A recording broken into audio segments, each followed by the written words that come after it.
but it's cut more in half if you have what we're calling a sustainable modification, one that's less than a third of your income. Now, let's step back a few steps. I hear around the hallways that there could be some layoffs coming, and I know that I have a big chunk of credit card debt, and I have a mortgage. You know, and I know you're into consumer credit counseling, which is a scary word for some of us, but credit and counseling together. Yeah. But what is the attitude right now of the card issuers, of, you know, the banks, when I'm coming to you and saying, okay, if I could just get some of this credit down, I wouldn't have to foreclose on my home. I could, you know, maybe, you know, push this off or still afford my home payment if these guys would give me a break. Are these banks working with people considering what they're facing? Yeah, I think they are. I think for the most part, certainly. One thing you got to realize is that, and what we have success, I'm sure you do as well, as when we go to the bank or lender on behalf of a customer, we act as an intermediary. They take us a little bit more serious than, let's say, the borrower goes directly, because they know that we've taken the time, we've worked out their budget, you know, we see what they can afford, you know, they know that we've taken the right steps, so we can go to that particular lender or servicer and say, hey, this is what we've got, we know this person can't afford X, you know, how about, you know, let's do this particular plan. And that certainly helps. And as a free service, I mean, you really can't. Yeah, and they will reduce the debt owed, because I have heard that sometimes 50 cents on a dollar, whether that's true or not.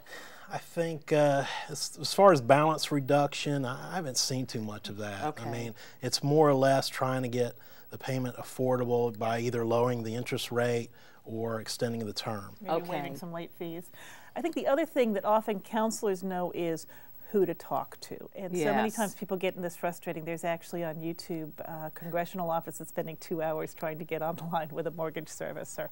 Wow. And that runaround is incredibly frustrating. Knowing who to talk to. Now, even when we know who to talk to, it often takes us 3-4 times to get a hold of the right person. But at least you know who to try to get to. Yeah. You're saving a lot of steps there. And we're not sitting there with our heart in our mouths wondering if we're going to lose our home each time we're getting the busy signal or we're sitting on hold on the phone call. So I think that helps as well, knowing who you can talk to, and also, quite frankly, knowing who has what obligation to help you. For instance, Countrywide was part of a lawsuit that the state of Florida joined that said they have to give modifications to their home buyers who are in default.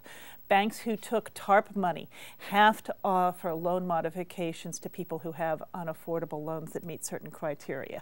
But people who have Fannie and Freddie, Fannie Mae and Freddie Mac as their lenders do. They automatically. But people don't even know But that's what I want to ask you. I have one of the aforementioned lenders. I have no notes saying, by the way, we were sued, and you're allowed to get a modification. So even though that's great knowledge that you all hold, and that's why we're doing this show, how would I, the overwhelmed homeowner who's facing massive problems, know, oh, by the way, your lender has to help you modify this?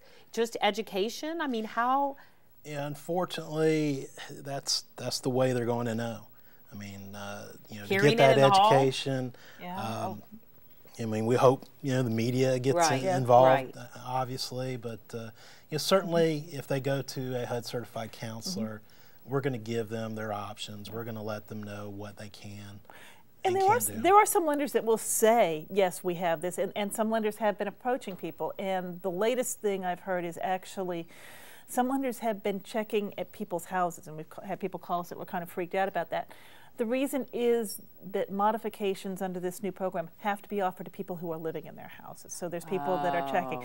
But when you get the knock on the door that says, I'm from your lender and I want to know if you're here, that's a frightening thing. Very frightening, but in the lender's defense, we're setting in a place where a lot of people have second homes. Second, third, renting, you don't know who they are. Right. Yeah. And they're going to use their resources to save the homes that people live in, which I like to hear.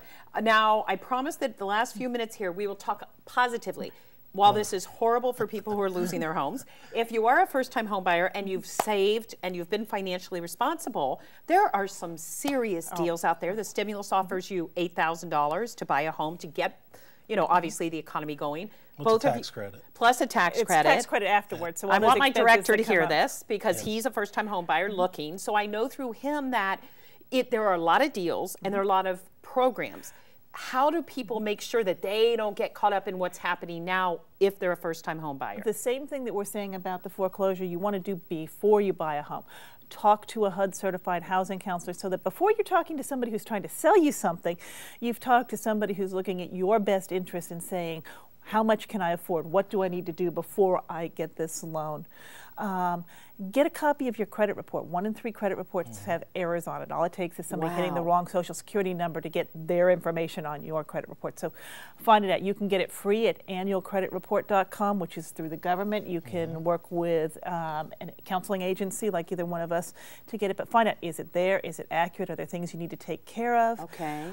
Talk to a housing counselor. Take a homebuyer education class so you know what the process, because buying a home today is not like it was 2 years ago. It's not like it was 10 years ago.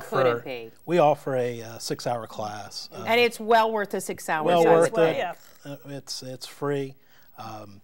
They get a wealth of knowledge. We have speakers come in, you know, in their expert fields from banks and realtors, things of that nature to kind of let them know. And actually, someone told me up in I believe Martin County that they went back and the people that actually attended the class to get the education, very few, little if any of those folks ended up in foreclosure. Really? So they kind of followed it. That's awesome. We are affiliated with NeighborWorks America. We're an organization, and they've done nationwide research.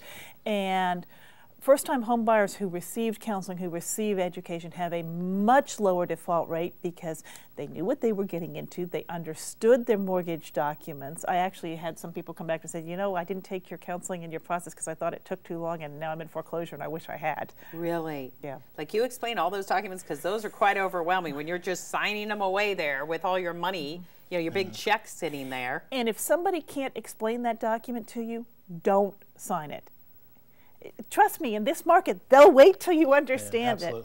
But if you are, because I don't want to end on a bad note, if you are facing foreclosure, there's certainly programs out there. Both of you all represent. We'll put all of the information. I know we've given you a lot. We're going to put it up on the screen here at the end. The time to wait, I would think it would be weeks. It's actually days. So the money is coming. As much as we hear stimulus, stimulus, it's actually here in our own counties. And it actually doesn't cost a whole lot of money, because what happens is, you know, ultimately when you get through everything, it makes sense for the lenders to get these loans back on track as well. Absolutely, back on track rather than just eating it, I would think. And particularly in Florida, where housing prices are so low, they lose a lot more money on foreclosure than they do on a modification. We could go on and on. Next week, another special. Bonnie, Joe, type people here to answer more questions. Thank you both. We're going to put up the websites they talked about. What a wealth of information. Thank you so much. And thank you for joining us. As we said, here's a few of the websites they talked about, also on our website, WXEL.org. If you click on there, we're going to link you to both Joe and Bonnie, as well as all the information that they spoke about. Good night.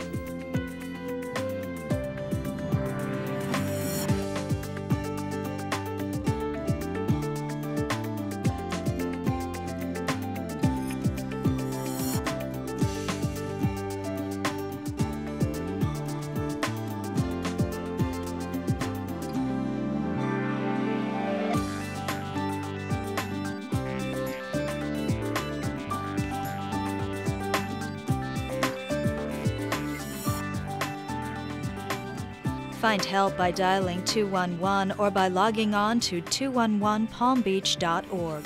You can also visit our website at wxel.org/mortgagecrisis.